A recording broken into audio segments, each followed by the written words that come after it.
Iniciamos entonces este primer bloque y ya tenemos con nosotros a nuestras primeras invitadas.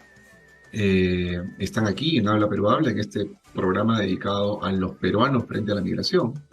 Eh, Está con nosotros, como decía, Karen Pérez Maraví, directora y docente de la carrera de Psicología de la Universidad Continental, y también Tania Vázquez Luque, quien es socióloga del IEP, especializada en demografía.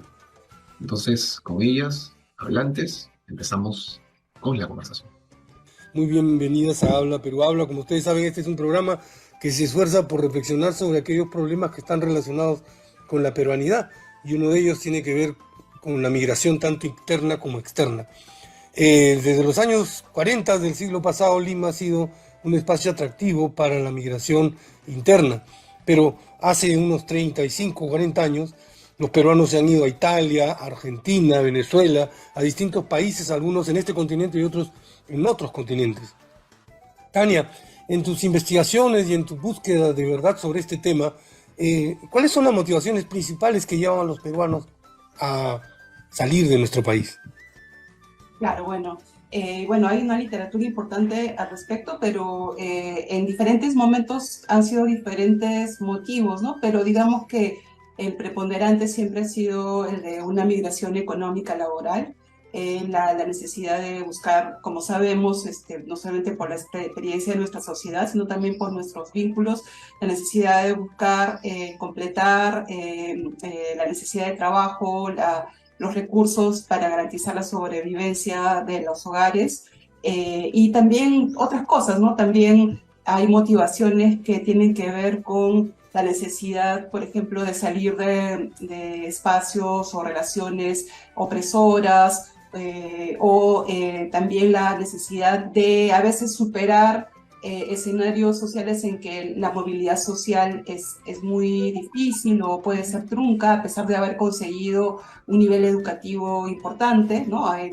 baja absorción laboral en nuestro país, sabemos, entonces, sobre todo en ese caso, las generaciones más jóvenes que se encuentran con los recursos educativos para poder utilizarlos, en ocasiones no encuentran esa oferta laboral, entonces tienen que buscar sus propias trayectorias laborales, ¿no? Y eso no solamente es económico, ¿no? Tiene que ver también con una necesidad de completar, una necesidad de autovaloración, ¿no? De esto que es la utilidad, la productividad, el valor de hacerse responsable de la propia familia. Bueno, esto lo dejo por ahí para seguir dialogando.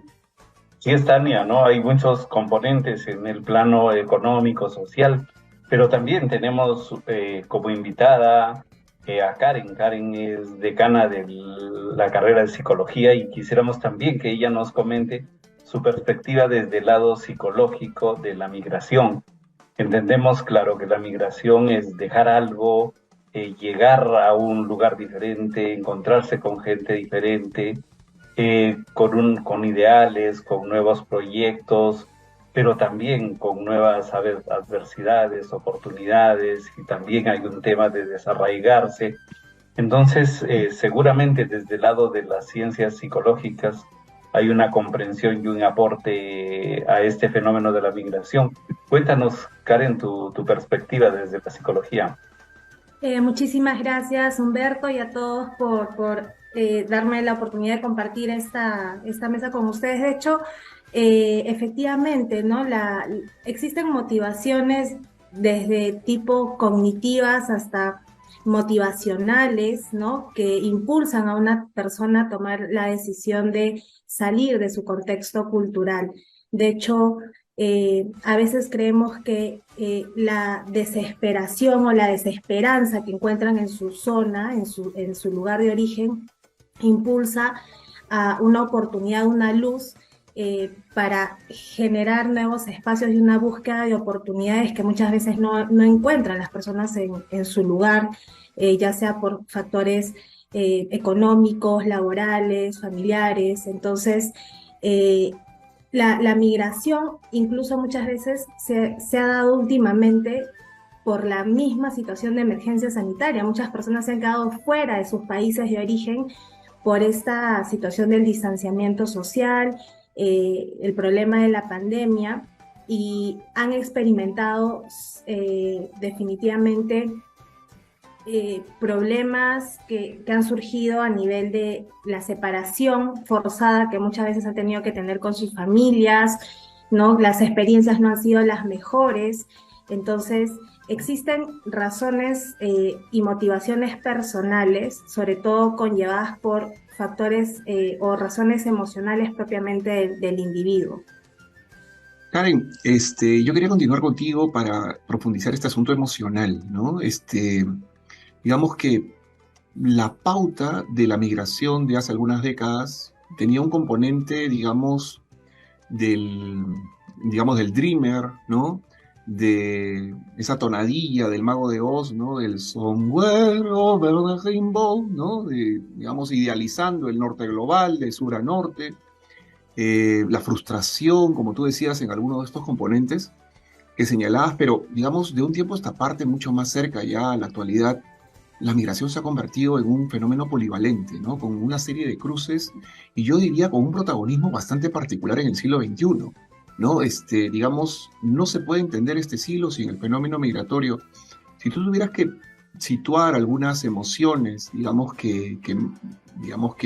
que podrían marcar esa dimensión de la migración hoy por hoy, ¿cuál sería más o menos el diálogo entre lo particularmente emocional, sentimental y el fenómeno en sí? Uh-huh.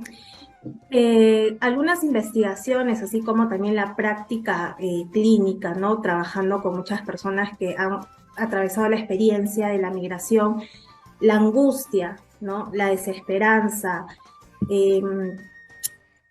la crisis emocional que te conlleva a no encontrar oportunidades o salidas o alternativas en tu mismo contexto, la tristeza, la depresión, la ansiedad, ¿no? Son algunas variables emocionales detonantes para que la persona pueda conllevar a tomar decisiones de salir, ¿no? Y buscar, como mencionamos, una luz en el túnel para poder encontrar un cambio en sus vidas, ¿no?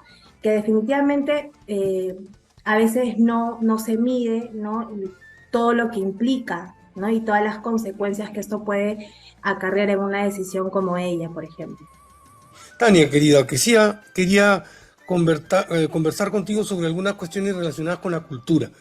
Recibir migrantes, que estos vayan a otros contextos desde nuestro país, va generando un cambio cultural muy grande. Ya en los años 90, por ahí, hablaba alguien como García Canclini de culturas híbridas, precisamente porque habían estos tránsitos en los que la gente que migraba llevaba su rollo y la gente que venía traía el suyo, y todo esto se mezclaba. ¿Cómo se está viendo el cambio cultural ahora? Por ejemplo, con la migración venezolana al Perú, que ha sido tan intensa en estos últimos años. Bueno, es importante que hayas mencionado este cambio societal en el nivel ideacional o cultural, ¿verdad? Porque generalmente es muy pocas personas en la vida común, bueno, en este caso también incluso en los medios de comunicación la identifican y la describen también como lo has hecho. En este caso, primero voy a hablar del tema de la inmigración, porque eso también tiene que ver. Y es que la inmigración, las inmigraciones nunca son individuales, ¿no? Siempre son o familiares, son estrategias de los hogares, ¿no? O son, está todas otras unidades alrededor de la persona, ¿no? Entonces, está la persona, pero está su familia, están las comunidades a las que pertenecen estas personas que emigran, y con eso hay, por supuesto, un traslado de lo que se llaman las remesas sociales, ¿no? Que es ese intercambio no solamente de cosas materiales o de intercambio de cosas materiales, sino justamente nociones, concepciones de las cosas que incluso tienen que ver muchas veces con la política, ya que a todo el mundo le interesa la política. Voy a entrar por este lado, como por ejemplo, ¿no? Cuando hay una tendencia o corriente de migración hacia una sociedad que, como ha mencionado Marco, pertenece al norte global, a una sociedad económicamente más desarrollada, donde hay sistemas de bienestar más complejos, a los que protegen mejor a las personas de las familias, hay un aprendizaje de una noción de ciudadanía que corresponde a eso, que puede luego, por la vía de las redes sociales y familiares que forman parte de la tendencia de migración, de la corriente de migración, pueden regresar, ¿no?, al país de origen. Entonces, las personas que se quedaron de esa familia, de la persona migrante, ¿no?, pueden recibir ese aprendizaje y pueden ser más conscientes de lo que un Estado debe proveer o debe poder elegir o hacer un ciudadano, una ciudadana, ¿no es cierto? Entonces hay un cambio a nivel societal, digamos, en ese término, en esa dimensión cultural. Pero tú has mencionado más bien el de la inmigración, ¿no?, la migración internacional, y por supuesto hay también este tipo de intercambios. Yo pienso que ahora nos estamos encontrando en un momento histórico, ¿no? Nosotros hemos tenido ya inmigración histórica, de la inmigración histórica china, japonesa, italiana, y si ahora hiciéramos, y de hecho muchos investigadores en el área de la antropología, de la historia, la sociología se han dedicado incluso a veces una vida entera a estudiar las contribuciones de esas migraciones. Hay, por ejemplo, personas que dicen algunas cosas peruanas, como por ejemplo la forma de hacer empresa, una forma de empresarialidad peruana. Esto es un investigador conocido por muchos, Giovanni Bonfiglio.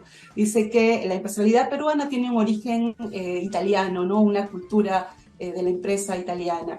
Otras personas dicen una forma de hacer comercio, ¿no?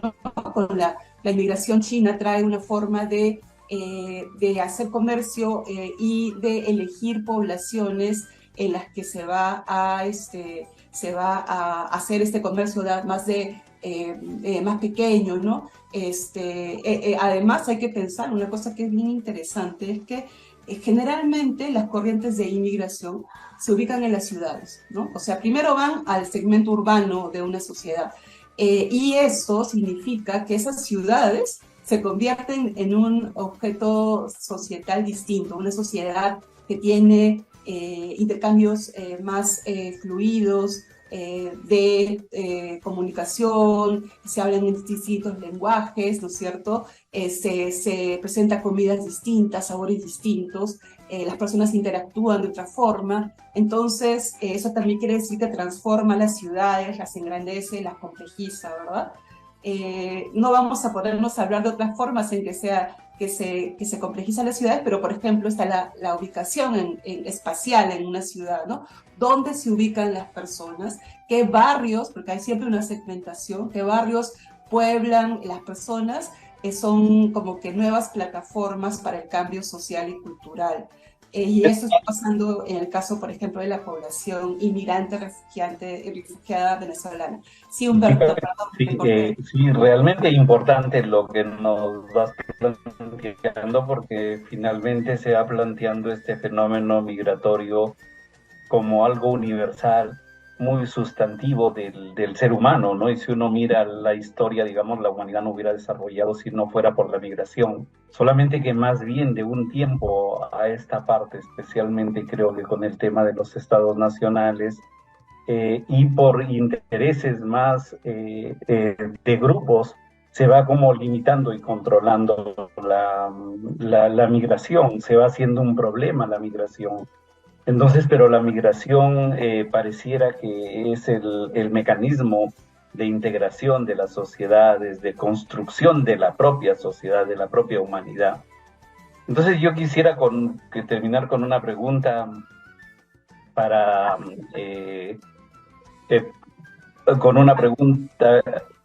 con una pregunta para Karen, así para una respuesta también muy corta. Si desde la psicología se podría hablar algo como una pulsión migratoria, como una motivación intrínseca del ser humano para migrar, para moverse, para no quedarse en el lugar, para comprender otros mundos, para integrarse con otras personas.